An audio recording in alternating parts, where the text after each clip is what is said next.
Hey guys, it's Jada. So, as you can see, or not see, this video is going to be a little bit different than what we usually do. I was feeling a bit creative and I wanted to challenge myself. I believe that headphones are going to be a preference here, and hopefully next week's video will be a little bit more familiar. So sit back, relax, feel free to close your eyes if you want, and enjoy.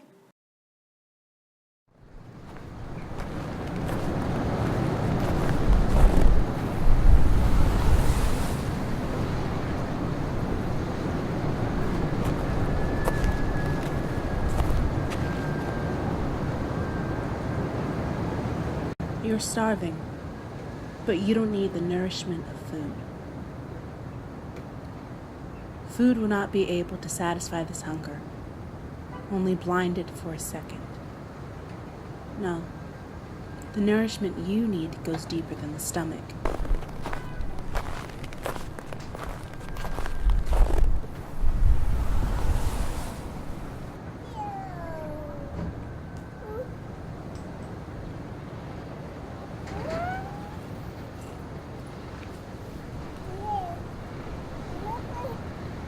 You need for your soul to be fed.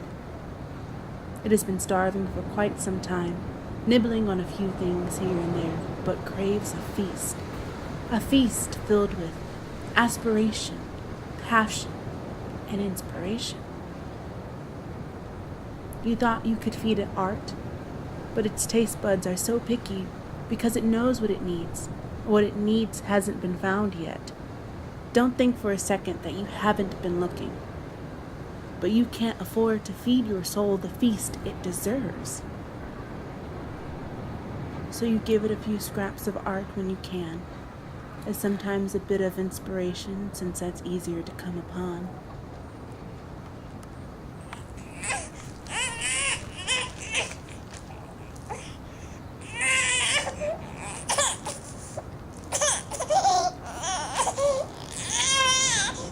But it's not satisfied, and hasn't been for quite some time.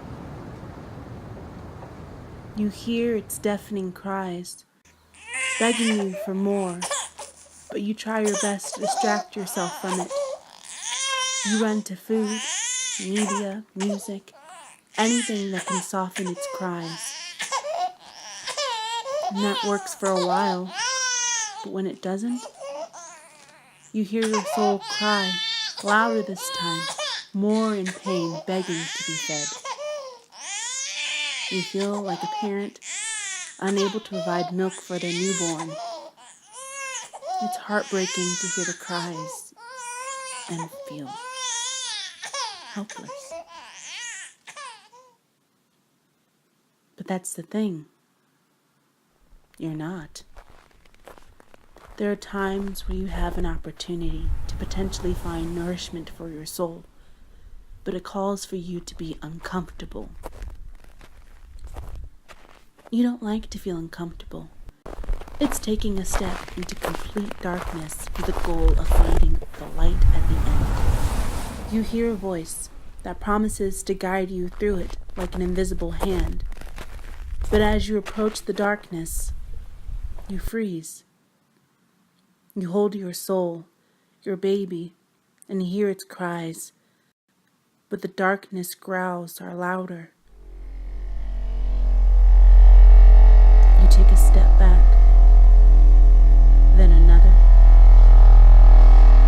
and the helpful voice fades away.